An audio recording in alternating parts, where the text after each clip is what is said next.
John David Rockefeller was an American industrialist who rose from humble beginnings. The son of a traveling salesman, he was born on July 8, 1839, in Richford, New York. The future oil magnate earned money by raising turkeys, selling candy, and doing jobs for neighbors. Rockefeller moved with his family to Cleveland at the age of 16. Unafraid of hard work, he took on a number of small business ventures as a teenager, and at age 16 he landed his first real office job as an assistant bookkeeper with Hewitt and Tuttle, commissioned merchants and produced shippers. By the age of 20, Rockefeller, who had thrived at his job, ventured out on his own with another business partner, working as commission merchants in hay, meats, grain, and other goods. At the close of the company's first year in business, it had grossed $450,000.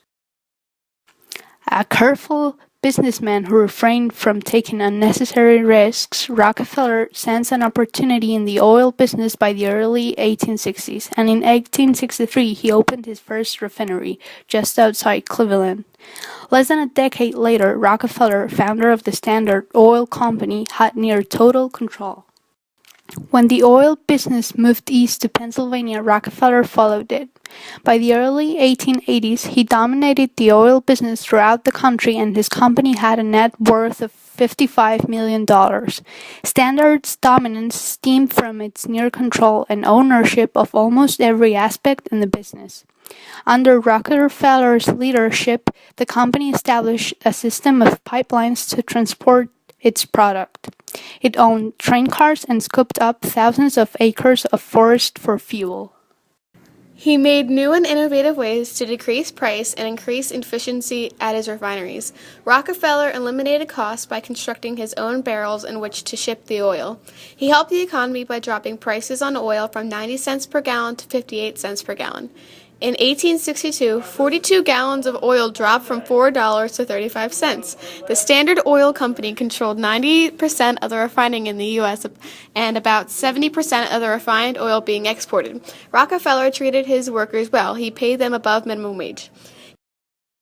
He thought that if the larger refineries and railroads got together, they could artificially fix high prices for themselves. Rockefeller decided to join Tom Scott because he would get not only large rebates but also drawbacks, which were discounts on that oil which his competitors, not he, shipped.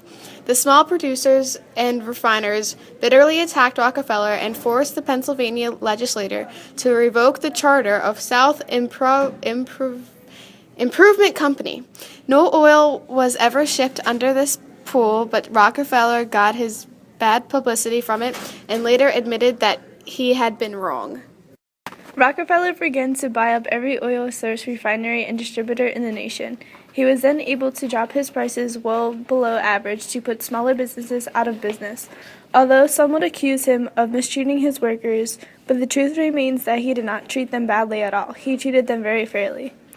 Critics accuse Rockefeller of engaging in unethical practices such as predatory pricing and colluding with railroads to eliminate his competitors in order to gain a monopoly in the industry. In 1911, the U.S. Supreme Court found Standard Oil in violation of antitrust laws and ordered it to dissolve. Oil, of course, is free at source, so once the investment in refining and extracting plants had made up, the only real important cost was transportation. Rockefeller's secret railroad rebated on the transportation of his oil, kept his competitors guessing for years. None of them could understand how he kept pumping prices so low. They were all surprised that Standard Oil has began growing at such a rate. How he managed to persuade the railroad to give him rebates and kept the deal a secret is unknown. John David Rockefeller was a crucial member of the American society. Without him, the oil business would not be what it is today. He came up with the proper methods to export, transport, and obtain oil, which is the reason why he was so successful. Many third world countries that base their economy in the exportation of oil use the same methods that Rockefeller invented. But his legacy is not only in the oil business. His money has helped building the most important infrastructures, societies, and universities that are today emblems of the United States.